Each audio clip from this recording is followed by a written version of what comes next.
महाराष्ट्र क्रांती news, आवाज सर्वसामान्यांचा। या बातमीचे प्रायोजक आहेत सूर्या ट्रॅक्टर्स, शेतकऱ्यांचा खरा साथीदार फक्त power track Surya tractors, Kalwan आणि कनाशी येथील सूर्या ट्रॅक्टर्स शोरूमला आजच भेट द्या। अकोला, स्मार्टफोन नसल्याने सेवा ठप्प होण्याचा धोका, डिजिटल युगात लो टेक कामगार वंचित। अकोला शहरात प्रशासनाकडून आणि विविध खासगी संस्थांकडून सुरू असलेल्या सेवा आता अधिकाधिक डिजिटल माध्यमांवर अवलंबून आहेत। अनेक ठिकाणी प्रवाशांची हजेरी, प्रवेश नोंदणी किंवा कामकाजाची पुष्टी ही QR कोड स्कॅनद्वारे केली जाते, परंतु शहरातील अनेक ड्रायव्हर, सफाई कर्मचारी आणि सेवा पुरवठादारांकडे अँड्रॉइड स्मार्टफोन नसल्याने ही प्रक्रिया त्यांच्या दृष्टीने डोकेदुखी ठरत आहे। एका ड्रायव्हरने अनामिक राहण्याच्या अटीवर सांगितले, माझ्याकडे जुना फीचर फोन आहे, अँड्रॉइड नाही, त्यामुळे QR स्कॅन करता येत नाही। आम्ही रोज कामावर जातो, सेवा देतो, पण हजेरी नोंदवता येत नाही, म्हणून पगार थांबतो। काही ठिकाणी तर प्रवेशच बंद केला जातो। या परिस्थितीमुळे कामकाज ठप्प होण्याचा धोका निर्माण झालाय। नागरिकांनाही त्याचा थेट परिणाम जाणवू लागलाय। एका स्थानिक रहिवाशांनी सांगितले, आम्हाला ड्रायव्हर हवा असला तरी काही येत नाही, कारण त्यांच्या हजेरीची नोंद होत नाही किंवा पगार वेळेवर मिळत नाही, त्यामुळे सेवा अडखळते। डिजिटल समावेशाचा प्रश्न, या प्रकरणामुळे एक गंभीर प्रश्न पुढे आलाय। तंत्रज्ञान प्रगत झालं असलं तरी त्याचा उपयोग सर्वांना परवडणारा आणि उपलब्ध आहे का? फक्त स्मार्टफोन असलेल्या व्यक्तींनाच रोजगाराची दारे खुली ठेवणे कितपत न्याय आहे?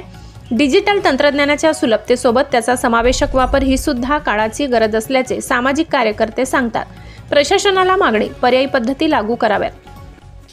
कामगार संघटनांनी प्रशासनाकडे विनंती केली की QR प्रणालीसोबत पर्यायी व्यवस्था लागू करावी, जसे की हँडओव्हर सिग्नेचर, सिरियल कॉन, ऑन साईट रजिस्टर किंवा साधी बायोमेट्रिक प्रणाली। त्यांचा मुद्दा असा आहे की डिजिटल युगात राहूनही प्रत्येक कामगाराचा सहभाग राहावा, कोणीही तंत्रज्ञानामुळे नोकरीतून वंचित राहू नये।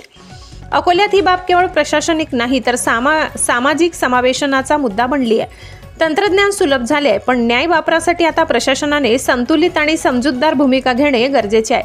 महाराष्ट्र क्रांती न्यूजसाठी अकोला प्रतिनिधी इम्रान खान।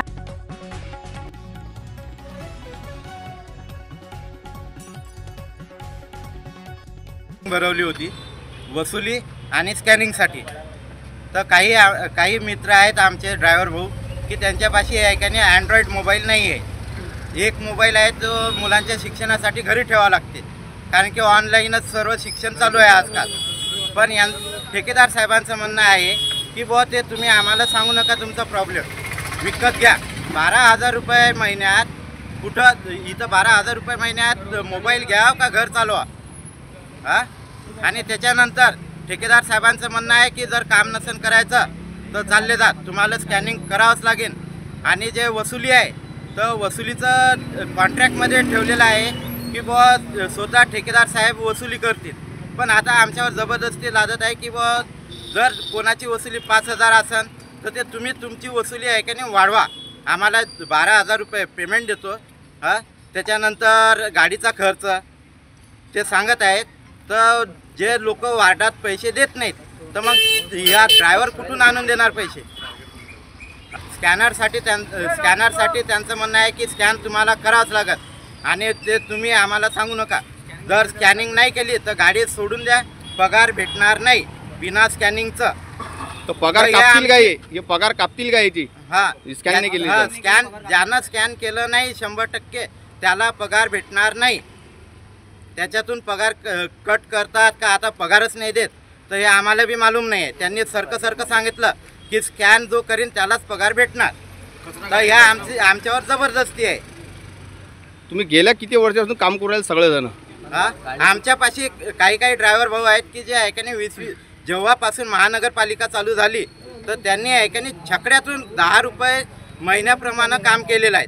असेही काही आमचे बंधू आहेत त्याच्यामध्ये, काहींना 20 वर्ष झाले, काहींना 15 वर्ष झाले, काहींना 8 वर्ष झाले, काही 10 वर्ष 12 वर्ष, असं सर्वांचे जवळपास आहे की 10 वर्षाच्या वरच झालेले आहेत। करोना काळात आम्ही कचरा उचलला आणि 2 दिवसात कंपनीवाले आले आणि हे म्हणत आहेत की ज्यांना गाड्या चालवायच्या त्यांना गाड्या चालवा, नाहीतर चाबी देऊन द्या। म्हणजे हे 2 दिवसात येऊन आमच्या चाब्या घेणार आहेत का? हां, एवढ्या दिवसाचं आम्ही काम करायलो, तर या 2 दिवसात येणाऱ्यांना त्यांना चाब्या द्यायसाठी केलं का आम्ही काम?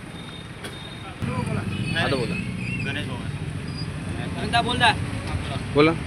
याच्या अगोदर आम्ही आयुक्त साहेबांना आणि जिल्हाधिकारी मॅडमना लेटर दिलेलं आहे की स्कॅनिंग काही आमच्याच्याने होणार नाही, आणि आता आमची ड्युटी आहे 8 घंट्याची. 8 घंट्याच्या ड्युटीमध्ये स्कॅन करा. हेल्पर देणार आहेत, पण जर स्कॅन करू तर 8 घंट्याच्या ड्युटीमध्ये एरिया कंप्लीट होत नाही. त्यांचं म्हणणं आहे की एरियाही कंप्लीट झालं पाहिजे, स्कॅनिंगही झालं पाहिजे. एका स्कॅनिंगला कमीत कमी 5 मिनिट लागतात. काही स्कॅन होतच नाहीत, फक्त घुमत राहते. तर मग तोपर्यंत आम्ही थांबव का? कंप्लीट होणारच नाही आहे.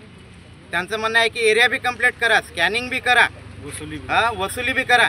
एवढे सारे कामं कुठून होणार आहे? टाकणार का स्कॅन करणार? आम्ही स्कॅन करू का वसुली करू? अशाच नवनवीन बातम्या पाहण्यासाठी आमच्या महाराष्ट्र क्रांती न्यूज या यूट्यूब चॅनलला लाईक करा, सबस्क्राईब करा आणि बेल आयकॉनला प्रेस करा.